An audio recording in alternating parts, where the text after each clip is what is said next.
Teresa, transición dramática, la primera. Iván Ruiz, lluvia. Okay. Center of town, there was no damage. ¿Esto es Cuba o Jamaica? Esto es Cuba. Esto es Cuba. En breve, quiero que el pastor Guillén no se vaya porque vamos a hablar de una mezquita que está en Mezquita.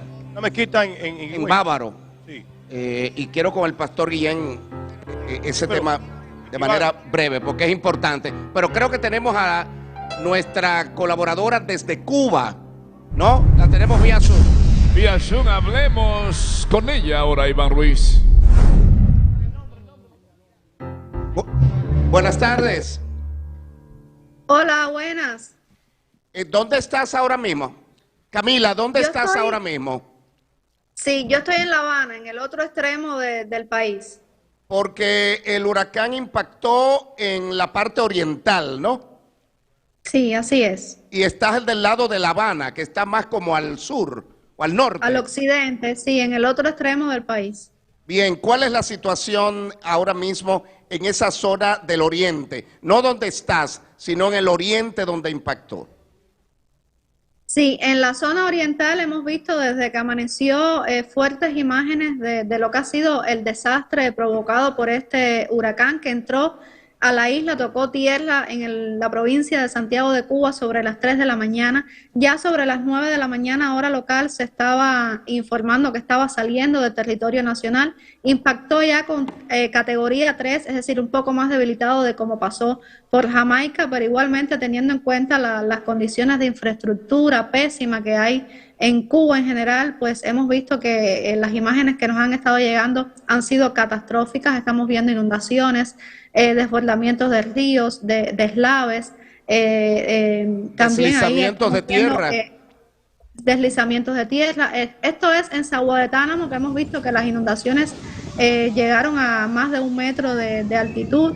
También vimos algunos derrumbes en algunas localidades. Y todo esto ha sido las imágenes que nos han llegado por la mañana. Digo, todavía se está haciendo el recuento de lo que ha sido el desastre que ha provocado. Esto es en una escuela, según tengo entendido, en la Universidad de Oriente. También vimos el techo de un hospital que había colapsado.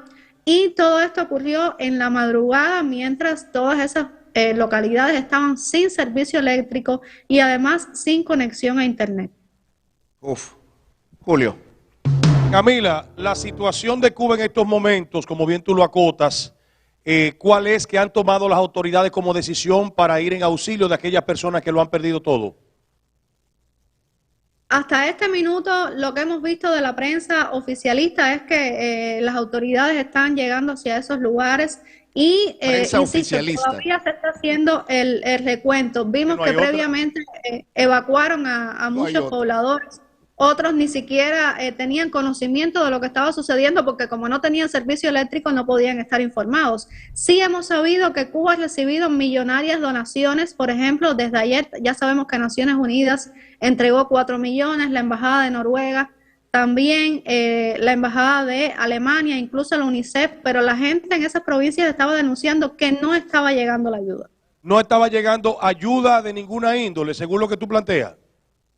No, incluso desde ayer la gente decían que pese a las millonarias ayudas que estaba recibiendo el régimen cubano, ni siquiera les habían entregado comida, ya les digo, no tenían servicio eléctrico y han entregado más de 4 millones en donaciones estas organizaciones, paquetes de comida, por ejemplo, en algunas localidades solamente estaban entregando cigarros y esto es insuficiente, por supuesto. Cigarros, Cigarros, un paquete de espaguetis, 1 libra de arroz y no era regalado, se lo estaban vendiendo.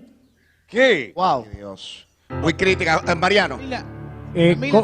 Camila, ¿cómo accionan en esta emergencia los CDR, los denominados Comités de Defensa de la Revolución en las comunidades? Bueno, ya la existencia de los CDR existen básicamente de nombre. Los comités de defensa de la revolución, que son organismos paraestatales que básicamente lo que han funcionado durante años es para controlar a la población, pero debido a toda esta miseria, la falta de recursos del gobierno también, pues básicamente no funcionan ya con la regularidad que hacían hace unos años, a no ser para lo que decimos en Cuba, chivatear, controlar a la población, pero para ayudas de este tipo, no. Gerald. Camila, ¿qué tan complejo resulta que colapse un hospital? Recuerda que allí la gente va por emergencia y también cuando colapsa una escuela, allí la gente va como refugio. Eso me llama la atención y me preocupa mucho. Bueno, ahora mismo, no sé si se refiere a hospitales colapsados en la estructura o en la atención. En la estructura.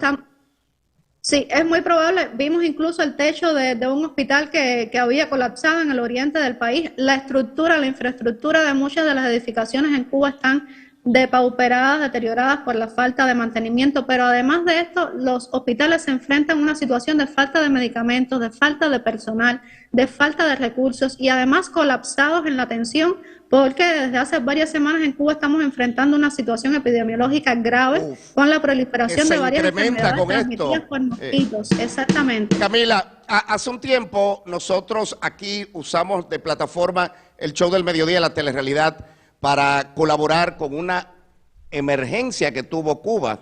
Había que traer personas. Sí, y enviamos allá incluso un avión de la línea aérea Sky High, nos ayudó a enviar el flete. Me recuerdo que tuvimos algunos inconvenientes con los procedimientos, con la embajada. Yo hasta me incomodé en una, yo dije, pero Dios mío, lo que queremos es ayudar de manera voluntaria. Y a veces como que se medio complica.